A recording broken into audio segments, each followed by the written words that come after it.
Hello प्यारे बच्चों, good evening. How are you? I hope you will be fine and okay. I am also fine and okay. I welcome you in Yashasvi academy.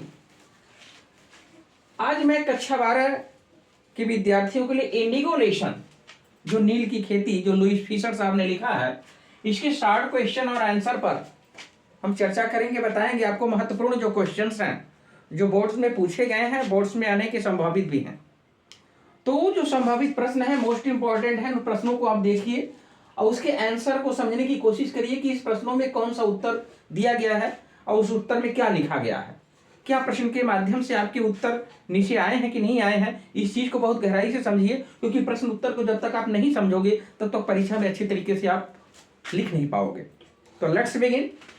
पहला question most important question है, why did Gandhi ji chide the lawyers. अब आप समझने की कोशिश करो। Story मैंने बताया है कि महात्मा गांधी ने वकीलों को चाइड क्यों किया। चाइड माने फटकारा क्यों? तो why did Gandhi ji chide माने फटकारा द लायर्स को, वकीलों को फटकार लगाया था, ये आप जानते हो। अब क्यों ये फटकार लगाया था, इस चीज को आप समझने की कोशिश करिए। क्योंकि फटकार लगाया था जब महात्मा गांधी को पता चला था कि नहीं, वकील इन किसानों से बड़ी फीस लेते हैं, तो वहां पर उन्होंने फटकार लगाई है। तो गांधी जी चाइडेड माने, चाइडेड देखिए, चाइडेड भी होता है, चीट भी होता है, सेकंड फॉर्म का CHID भी होता है, ये भी आपका CHID भी होता है, ये भी सही माना जाता है। चाइल्ड, चीट, चीट या चाइडेड, चाइडेड। ठीक है। तो Gandhi ji chided the lawyers for collecting big fees. तो गांधी जी ने चाइडेड माने फटकारा लायर्स को फॉर कलेक्टिंग माने इकट्ठा करने के लिए, बिग माने बड़ी फीस। तो गांधी जी ने जो बड़ी फीस ले रहे थे किसानों से, वकील ले रहे थे, उसके लिए उन्होंने फटकार लगाई है। इस चीज का ध्यान रखिएगा। फ्रॉम द शेयर क्रॉपर्स, यानी जो बटाईदार मजदूर हैं उनसे बड़ी फीस वकील ले रहे थे, वो भी इंडियन वकील ले रहे थे। इसलिए गांधी जी को जब पता चला तो उन्होंने फटकार लगाई है कि ये गलत काम कर रहे हो। एक तो खुद ही शोषित है किसान हमारे, और उसके ऊपर से आप लोग भी फीस ले रहे हो और मोटी फीस ले रहे हैं, तो इसके लिए उन्होंने फटकार लगाया। मना किया था कोर्ट जाने के लिए, उन्होंने एक तरह से रोक ब्रेक लगा दिया था। तो यहाँ पे Gandhi ji chided the lawyers, वकीलों को फटकारा फॉर कलेक्टिंग, इकट्ठा करने के लिए big fees from share cropper से। मुजफ्फरपुर के जो भी लायर्स थे उनको फटकार लगाई है। मुजफ्फरपुर लायर्स वर कलेक्टिंग कर रहे थे, वो लोग वो इकट्ठा कर रहे थे, हाई फीस ले रहे थे, हाई चार्ज ले रहे थे फ्रॉम पुअर, जो गरीब शेयर क्रॉपर्स हैं हमारे, जो गरीब बटाईदार मजदूर थे, जो नील की खेती करते थे, उनसे ले रहे थे। हुआ, जो एक्चुअली वास्तव में जो किसान थे, हुआ एक्चुअली वास्तव में अनेबल, वो तो अयोग्य थे, टू मेंटेन बनाए रखने में देयर लिवलीहुड, यानी अपनी जीविका चलाने में असमर्थ थे, अपनी जीविका को नहीं चला पा रहे थे, उनसे आप बड़ी फीस ले रहे हो, तो उनके पास पैसा कहां था। इस चीज के लिए गांधी जी ने फटकार लगाई है। प्रश्न नंबर 2 है आपका, व्हाट हैपेंड, क्या घटित हुआ इन दिसंबर 1916 में लखनऊ में, कौन सी घटना घटी थी। तो आपको याद होना चाहिए, कहानी में मैंने बताया है कि दिसंबर 1916 में, आंसर देखिए, दिसंबर 1916 में लखनऊ में देयर वाज ऑर्गेनाइज, यहां आयोजित किया गया था। ऑर्गेनाइज का मतलब होता है आयोजित करना, या हेल्ड भी लिख सकते हैं ऑर्गेनाइज के स्थान पर, होल्ड, हेल्ड। द एनुअल यानी वार्षिक कन्वेंशन समारोह of Indian national Congress party का जो अधिवेशन था 1916 में लखनऊ में आयोजित किया गया था। ये बात आप ध्यान रखिएगा।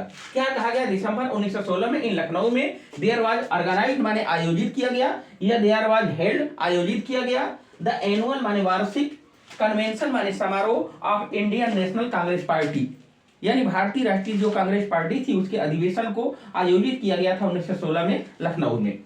देयर वाज, वहां पर कितने लोग आए थे, ये चीज ध्यान रखिएगा। जब महात्मा गांधी ने 1916 में उस अधिवेशन में लखनऊ वाले में भाग लिया था, वहां पर 2301 डेलीगेट्स आए हुए थे, ये ध्यान दीजिएगा। There were 2301 delegates. अब डेलीगेट्स क्या होते हैं आपको पता होना चाहिए, जो हमारे रिप्रेजेंटेटिव्स होते हैं, जो MP MLA होते हैं।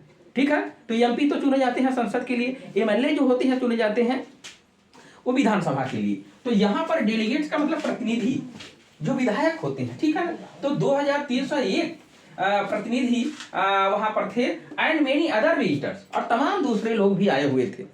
तो याद रखना है कि 1916 में लखनऊ में जो इंडियन नेशनल कांग्रेस पार्टी का अधिवेशन हुआ था उसमें महात्मा गांधी पहुंचे हुए थे, तो वहां 2301 डेलीगेट्स आए हुए थे। डेलीगेट्स का मतलब होता है प्रतिनिधि, और तमाम अदर्स विजिटर्स भी आए हुए थे। तो ये क्वेश्चन बहुत ही इंपॉर्टेंट ये भी है। और अगला क्वेश्चन है आपका, हु वाज राजकुमार शुक्ला? राजकुमार शुक्ला था कौन और व्हाट वाज हिज स्पेशलिटी, और उसकी विशेषता क्या थी? तो यहां आप समझने की कोशिश करोगे कि Rajkumar Shukla was a peasant था इन इंडिया, भारत में एक किसान था और वो पुअर था, गरीब था, इमेंशिएटेड था। इमेंशिएटेड का मतलब होता है दुर्बल, वीक, कमजोर। तो ये गरीब था, कमजोर था, फ्रॉम चंपारण का। तो चंपारण का एक गरीब कमजोर ये भारतीय किसान था राजकुमार शुक्ला। और उसके बाद ही वाज इलिटरेट, वह इलिटरेट था, एंड एजुकेटेड यानी अशिक्षित था, बट रिसोल्यूट लेकिन बड़ा ही दृढ़ निश्चयी था। ये विशेषता है उसकी कि ही वाज इलिटरेट था, वह अशिक्षित था, बट रिसोल्यूट लेकिन दृढ़ निश्चयी था। और उसकी दृढ़ निश्चय की वजह से महात्मा गांधी मोल्ड हुए थे, पिघल गए थे उसके ऊपर, और चंपारण गए थे, लड़ाई उन्होंने जंग जीती थी। और डिफरेंट फ्रॉम अदर पीजेंट, और यही उसका जो अंतर था, ये इलिटरेट और रिसोल्यूट था, यही अन्य किसानों से उसको अलग कर देता था। तो ये डिफरेंट था from other peasant in India. तो भारत में in this mean, in mean का मतलब होता है अर्थ।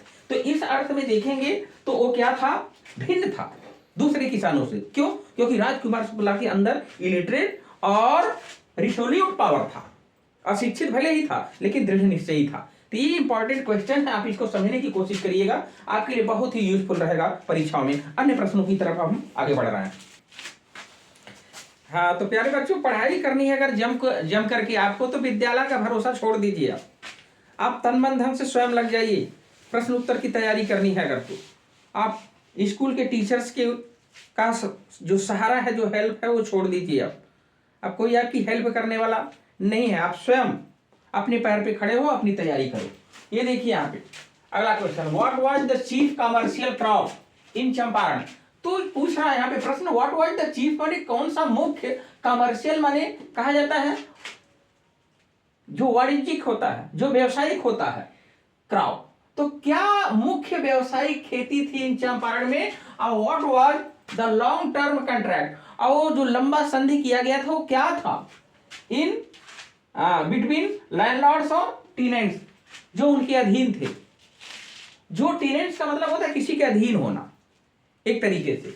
तो ये टेनेंट्स यानी किसानों के बीच और जो भूस्वामी यानी अंग्रेज थे उनके बीच क्या ये लॉन्ग टर्म कॉन्ट्रैक्ट क्या किया गया था, क्या वो लंबी संधि क्या थी, इसके ऊपर प्रश्न है। तो क्या थी पहले ये समझेंगे कि what was the chief commercial crop क्या था इन चंपारण में, पहले ये समझेंगे। तो इंडिगो, याद रखिए, नील की खेती was the chief commercial crop of Champaran, यानी चंपारण की मुख्य जो व्यवसायिक खेती थी वो इंडिगो थी। According to the long term contract जो है आपका, जो ये लंबा जो संधि की गई है, ये बिटवीन लैंडलॉर्ड, कहा ये प्रश्न है यहाँ पर, बिटवीन लैंडलॉर्ड्स एंड टेनेंट्स। तो यहां पर इसके बीच, यहां भी थोड़ा सा ब्लॉक करिए इसको।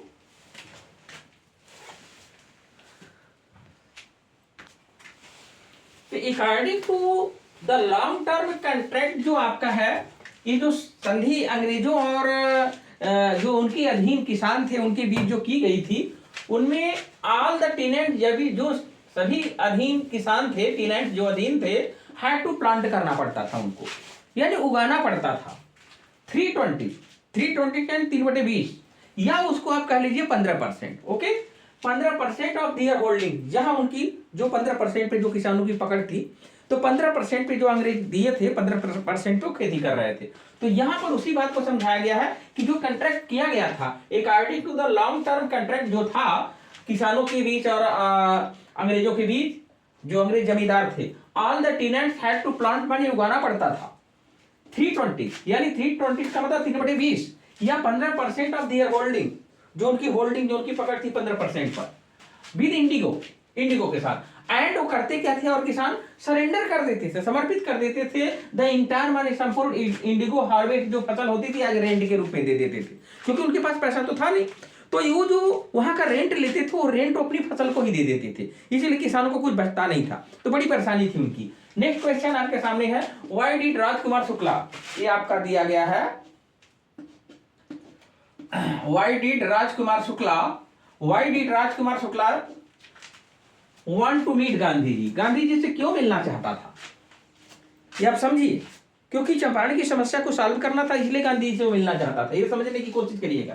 तो Rajkumar Shukla wanted to meet, मिलना चाहता था गांधी जी से, because he wanted to complain, क्योंकि शिकायत करना चाहता था अबाउट द इनजस्टिस, जो अन्याय हुआ है ऑफ द लैंडलॉर्ड्स सिस्टम, जो भूस्वामी जो थे, जो उनकी जो सिस्टम जो थी, जो उनकी व्यवस्था थी, उसके खिलाफ वो शिकायत करना चाहता था।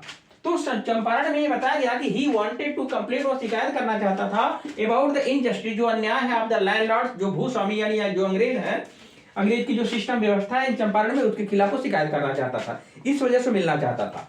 समबॉडी, किसी ने कहा था राजकुमार शुक्ला की बात करो महात्मा गांधी से, समबॉडी हैड परहैप्स टोल्ड, शायद वो कहा था कि स्पीक टू गांधी जी से बात करो अबाउट दिस इनजस्टिस के बारे में, इस अन्याय के बारे में जो हो रहा है हम लोगों के साथ।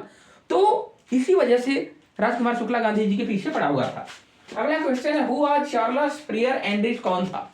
और why did Gandhi ji not to take his help, और गांधी जी क्यों उसकी मदद नहीं लेना चाहते थे for his movement against landlords?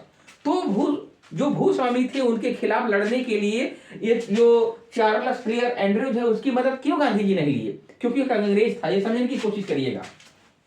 तो Charles prior Andrews was an English pacifist था, वाज ए इंग्लिश माने अंग्रेज, पैसिफिस्ट माने शांतिवादी। हालांकि गांधी जी का बड़ा भक्त तो था, लेकिन था तो अंग्रेज।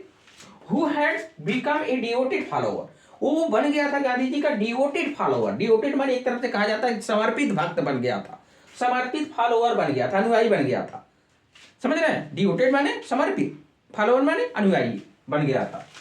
Gandhi ji did not take, Gandhi ji नहीं लेना चाहते थे, डिड नॉट टेक, नहीं लिए हेल्प ऑफ हिम, उसकी मदद नहीं लिए फॉर द मूवमेंट, लड़ाई के लिए, संघर्ष के लिए, आंदोलन के लिए अगेंस्ट लैंडलॉर्ड के खिलाफ, बिकॉज इट वुड शो, क्योंकि अगर वो मदद ले लेंगे तो दिखाएगा वो क्या, वीकनेस ऑफ देयर हार्ट, उनके जो वकील थे हमारे, जो गांधी जी थे, उनके हृदय की कमजोरी दिखाएगा। एक अंग्रेज के खिलाफ आप फाइट करने जा रहे हो, अंग्रेज से ही मदद ले रहे हो, भले ही आपका दोस्त है, इसी वजह से गांधी जी ने क्या किया, उसकी सहायता नहीं ली, क्योंकि वह अंग्रेज था। ठीक है, ओके। हाँ तो बच्चों नेक्स्ट क्वेश्चन देखेंगे, सातवां, व्हाट प्रॉम्प्टेड गांधी जी अर्ज, यानी गांधी जी ने कैसे उन्होंने अर्ज किया है, डिपार्चर यानी अनुरोध किया था, डिपार्चर ऑफ द ब्रिटिश, यानी ब्रिटिश हुकूमत जो हमारे यहां थी उसके डिपार्चर के लिए उन्होंने क्या कहा, यानी उनको डिपार्चर माने जाने के लिए, भारत छोड़ करके जाने के लिए। तो व्हाट प्रॉम्प्टेड गांधी जी अर्ज, गांधी जी ने क्या अर्ज किया था डिपार्चर जाने के लिए ऑफ द ब्रिटिश को, अंग्रेजी हुकूमत को। तो गांधी जी अर्ज किया था टू डिपार्चर जाने के लिए ब्रिटिश को फ्रॉम इंडिया से, और सिविल डिसोबीडियंस, जो सविनय अवज्ञा आंदोलन था, है ट्रायम्फ, उसकी जीत हुई, ट्रायम्फ माने जीतना, फॉर द फर्स्ट टाइम, पहली बार जीता गया इन मॉडर्न इंडिया में, आधुनिक भारत में। गांधी जी डिक्लेयर्ड किया, घोषणा कर दिए गांधी जी ब्रिटिश को कि कुड नॉट ऑर्डर, कि ब्रिटिश कुड नॉट ऑर्डर, वो आदेश नहीं दे सकते, हिम माने उनको, गांधी जी को या किसी भी भारतीय को, about in his own country, हमारे ही देश में हमें ही आप लोग आदेश नहीं दे सकते। गांधी जी ने इस बात के बारे में डिक्लेयर कर दिया, हम इंडियन हैं, आउटसाइडर नहीं है, ये बात याद रखिएगा। अगला question, what did Gandhi ji do, Gandhi ji क्या किया फॉर ओवरऑल, पूरी तरीके से डेवलपमेंट ऑफ द चंपारण की, तो चंपारण के विकास के लिए गांधी जी ने क्या किया। तो what did Gandhi ji do, क्या किया फॉर द ओवरऑल का मतलब संपूर्ण, डेवलपमेंट माने विकास ऑफ द चंपारण के विकास के लिए क्या किया। तो देखिए यहाँ पे ओवरऑल, संपूर्ण विकास के लिए, ओवरऑल डेवलपमेंट विकास के लिए ऑफ द चंपारण के, गांधी जी डिड किया, अलॉट किया, थोड़ा बहुत नहीं किया, बहुत कुछ किया उन्होंने। स्वास्थ्य में सुधार किया उन्होंने शिक्षा में सुधार किया, उनके पुअर कंडीशन में सुधार किया। ही अरेंज, उन्होंने व्यवस्था किया, वॉलंटियर्स की व्यवस्था की, जो ऐच्छिक लोग थे, जो सेवा करना चाहते थे, वहां वॉलंटियर्स उसे कहा जाता है, जो ऐच्छिक लोग होते हैं, जो इच्छा से सेवा करना चाहते हैं, वॉलंटियर्स। टीचर्स की उन्होंने व्यवस्था की, वहां पे डॉक्टर्स की व्यवस्था की, फॉर सर्विसेज माने सेवा के लिए चंपारण में। ही इंस्ट्रक्टेड, उन्होंने सुझाव दिया मिस्ट्रेस कस्तूरबा को, जो उनकी वाइफ थी कस्तूरबा को, कि टू टॉक टू वुमेन, वहां की औरतों से बात करें चंपारण की, क्योंकि उनकी दशा बहुत खराब थी। एक औरत की कहानी उसमें बता चुका हूं कि जिसके पास एक ही साड़ी थी, फटा हुआ, एक तरफ एक ही साड़ी थी, उसी को पहनती थी, कैसे पहनती थी भगवान जाने। 6 स्कूल्स, 6 स्कूल खोले गए, एंड हॉस्पिटल्स, खोले गए और ओपन किए गए, यानी 6 स्कूल खोले गए और स्कूल की संख्या कितनी थी? 6 प्राइमरी स्कूल खोले गए थे। तो 6 स्कूल एंड हॉस्पिटल्स और ओपन माने खोले गए इन चंपारण में। अगला क्वेश्चन आप हाँ, और इसमें और है कि ये जो आपके 6 स्कूल एंड हॉस्पिटल्स और ओपन किए गए इन चंपारण में, और आगे बताया गया है मेडिसिन्स वर अरेंज, दवा की भी व्यवस्था की गई। 10 इस प्रकार से प्रॉब्लम हुआ सॉल्व, इस तरीके से समस्या का सॉल्व किया गया। नेक्स्ट क्वेश्चन है आपका last, what was the contribution, क्या कंट्रीब्यूशन माने योगदान रहा आप कस्तूरबा का। जो कस्तूरबा कौन थी? वाइफ ऑफ महात्मा गांधी की पत्नी थी। यहाँ पे the wife of Mahatma Gandhi. For the women of Champaran के औरतों के लिए। तो for the women of Champaran के औरतों के लिए कस्तूरबा ने क्या किया था? टॉक टू वुमेन, औरतों से बात किया। और फिल्थी स्टेट, जो उनकी गंदी अवस्था थी, यानी कहने का मतलब जो उनके गंदे कपड़े थे, उनके जो हालात खराब थे, तो फिल्थी माने डर्टी कंडीशन। तो फिल्थी स्टेट ऑफ दियर, उनके क्लोथ यानी जो कपड़े गंदे थे उसके बारे में बात किया। और स्टार्टेड शुरू किया टू इनकरेज देम, उनको प्रोत्साहित करना शुरू किया। एजुकेट देम, उनको शिक्षित करना शुरू किया। एंड टोल्ड देम, और बताया उनसे अबाउट द इम्पोर्टेंस माने महत्व बताया ऑफ हाइजीननेस, हाइजीन माने स्वास्थ्य, हेल्थ, तो स्वास्थ्य के महत्व के बारे में उन्होंने बताया। ये सारी चीज करके उन्होंने चंपारण का विकास किया।